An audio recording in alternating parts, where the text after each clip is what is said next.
అందరికీ నమస్కారం అండి. Welcome back to our channel Hanvi vlogs. ఇక ఈరోజు వీడియో ఏంటి అంటే, మీకు అఖండ ఐశ్వర్యం కలగాలి అంటే ఈ చిన్న మంత్రాన్ని చెప్పుకోండి. మీరు ఉన్న చోటికే ధనం అనేది మిమ్మల్ని వెతుక్కుంటూ వస్తుంది. నమ్మకంతో చేసినట్లయితే మీకు తప్పకుండా ఎప్పుడు మంచే జరుగుతుంది. నిజమే కదండి. చాలామంది డబ్బుల సమస్యతో సతమతం అవుతూ ఉంటారన్నమాట. డబ్బు ఎలా సంపాదించాలి అని, లేదంటే డబ్బుని ఎలా సేవ్ చేసుకోవాలి, ఎలాంటి బిజినెస్ పెడితే మంచిగా లాభం వస్తుంది అని చెప్పి ఎన్నో ప్రయత్నాలైతే చేస్తూ ఉంటారు. కానీ అందులో కొంతమందికి మాత్రం అందులో లాభం వచ్చి మంచిగా అయితే ఉంటుంది. ఇంకొంతమందికి పెట్టిన మొదటి రోజు నుంచే, రెండవ రోజు నుంచే నష్టం అనేది వస్తూ ఉంటుందన్నమాట.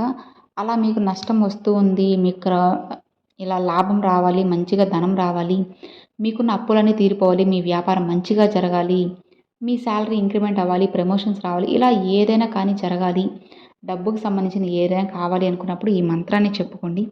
ఖచ్చితంగా మీకు కావాల్సినంత డబ్బు అయితే మిమ్మల్ని చేరుతుందనమాట. అలా చేరుకుంటుంది కదా అని చెప్పి మీరు మీ పనులన్నీ ఆపేసుకొని అదే పనిగా కూర్చొని మంత్రాన్ని ఎన్నిసార్లు చాంట్ చేస్తూ ఉన్నా కానీ మీకు ఒక్క రూపాయి కూడా రాదన్నమాట. ఈ మంత్రం చెప్పుకుంటే వస్తుంది అంటే దానితో పాటుగా మీ పని మీరు చేసుకోవాలి. మీరు ఏదైతే వ్యాపారం చేస్తున్నారో ఆ వ్యాపారం చేసుకుంటూ ఈ మంత్రాన్ని చెప్పుకోండి. ఖచ్చితంగా లాభాలు వస్తాయి. మీరు చేసే ఉద్యోగం కానివ్వచ్చు, లేదంటే ఇంకేదైనా బిజినెస్ కానీ చేస్తూ మంత్రాలని పఠించినట్లయితే అప్పుడే మీకు మంచి ఫలితం అయితే కలుగుతుందనమాట. అలా కాకుండా డబ్బులు వస్తుంది కదా అని చెప్పి అదే పనిగా కూర్చొని గంటలు గంటలు, రోజులు రోజులు చదువుకున్నా కానీ ప్రయోజనమే ఉండదన్నమాట. ఏదైనా కానీ మన కష్టం మీదే ఆధారపడి ఉంటుంది కాబట్టి కష్టపడినట్లయితే ఫలితం తప్పకుండా వస్తుంది. అది న్యాయంగా ఉన్నట్లయితే ఖచ్చితంగా అది ఇంకా మంచిగా వస్తుంది. ఇప్పుడు మీ కష్టకాలం నడవచ్చు, కానీ ఏదో ఒకరోజు ఆ కష్టం అనేది మీకు మంచి ఫలితంగా మారి బంగారాన్ని మీకు తెచ్చిపెడుతుందనమాట. కష్టమే మనకు విలువైన ఆయుధము. దీన్ని అస్సలు మనం మిస్ చేసుకోకూడదండి. మరి ఆ మంత్రం రోజుకి ఎన్నిసార్లు చెప్పుకోవాలి అని అంటే, ఒక 3 సార్లైనా చెప్పుకోండి, లేదంటే కనీసం ఒక్కసారైనా చెప్పుకోండి, లేదంటే 5 సార్లు కానీ, 9 సార్లు కానీ, 21 సార్లు కానీ, ఇట్లా మీకు నచ్చినన్ని సార్లు ఈ మంత్రాన్ని అయితే చెప్పుకోవచ్చు అనమాట. ఆ మంత్రం నేను స్క్రీన్ మీద కూడా ఇస్తానండి. మీరు రాసుకునే వాళ్ళు రాసుకోవచ్చు, లేదంటే స్క్రీన్ షాట్ అయినా తీసుకొని ప్రతిరోజు అయితే చేసుకోవచ్చు అనమాట. రాసుకుంటే ఏంటి అంటే, ఒక పేపర్లో రాసుకొని ఆ పేపర్ని మీ పూజ గది దగ్గర పెట్టుకుంటే మీరు పూజ చేసుకునే ప్రతిసారి కూడా చూసుకుంటూ ఉండొచ్చు. అంటే గుర్తుండిపోతుంది మీ మైండ్లో. అప్పుడు చదువుకోవచ్చు అనమాట మంత్రాన్ని. ఇలా పేపర్లో రాస్తే చాలా మంచిది. మీకు మైండ్లో కూడా సేవ్ అయిపోతుంది అనమాట. ఇంకా చెప్పుకుంటూ రాసుకుంటామంటే ఇంకా చాలా మంచిది. అలా లేదు మేము చెప్పలేము, రాసుకున్నాం అనుకున్నా పర్వాలేదు, లేదు రాసుకోము మేము చెప్పుకుంటాం అనుకున్నా కూడా పర్వాలేదు అనమాట. మీ ఇష్టము. ఏదైనా కూడా నమ్మి నమ్మకంతో చేయాలి. అప్పుడే దేనికైనా కూడా మంచి రిజల్ట్ అయితే ఉంటుందన్నమాట.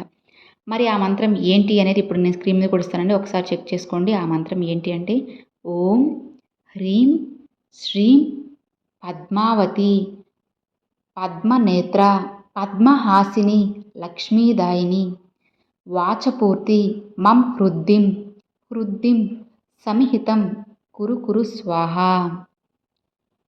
ఓం హ్రీం శ్రీం పద్మావతి పద్మనేత్ర పద్మహాసిని లక్ష్మీదాయిని వాచపూర్తి మం హృద్దిం సమిహితం కురు కురు స్వాహ. చూసారు కదండి, ఇది మంత్రము. ఈ మంత్రాన్ని మీరు చెప్పినట్లుగా ఒకసారి కానీ 3 సార్లు కానీ చెప్పుకొని చూడండి.